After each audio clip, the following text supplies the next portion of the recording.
सामीन, मुअज़्ज़ज़ मेहमानान ग्रामी कद्र और मोहतरम असातिज़ा इकराम, आज की इस बावकार और पुररौनक महफिल में अगर अब भी न जागे तो वैसे अहम मौजू पर कुछ कहने की जसारत कर रहा हूँ, सिर्फ इस उम्मीद पर कि मेरी बात को बगौर सुना जाएगा और मेरी हिम्मत अफजाई की जाएगी।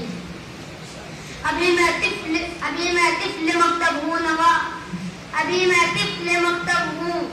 नवाइज़ हूँ न फरजाना, अभी मैं तिफ्ल मकतब हूँ नवाइज़ हूँ न फरजाना, सदाई दिल में गूंजी है सुना दूँ हक की परवाना, हक का परवाना।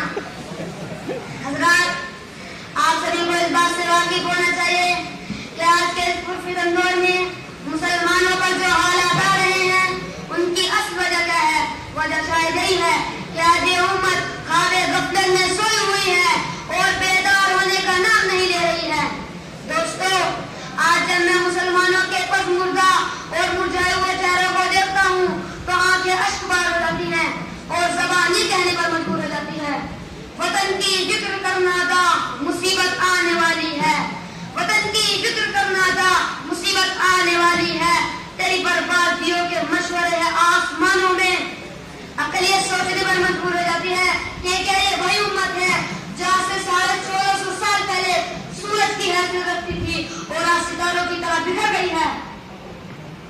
हज़रात, आज सारी दुनिया में मुसलमानों को ज़लील-ओ-ख़ार किया जा रहा है, उन्हें बदनाम और उनके किरदार को दागीदार किया जा रहा है, उनकी औरतों को बेवा और बच्चों को यतीम किया जा रहा है और एक मुसलमान किसी दूसरे मुसलमान की जरा सी भी गलती को बर्दाश्त करने के लिए तैयार नहीं होता।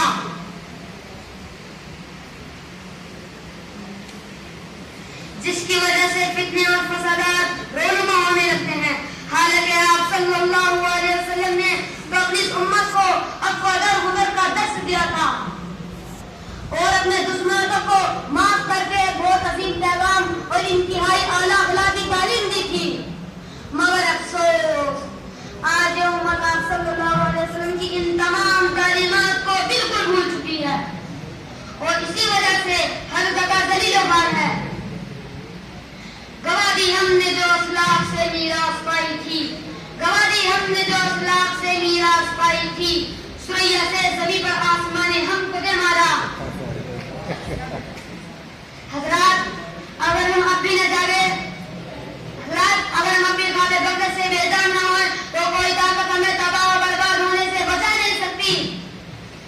इसलिए उठिए और अपने रब को राज़ी कीजिए, गफलतों को छोड़िए और अपना खोया हुआ मकाम वापस हासिल करने के लिए सख्त मेहनत और जिद्दोजहद कीजिए। उठ के बज़्म-ए जहां का और ही अंदाज है, उठ के बज़्म-ए जहां का और ही अंदाज है, मशरिक़ व मग़रिब में तेरे दौर का आगाज है। अल्लाह हमें समझने और नींद से बेदार होने की तौफीक दे।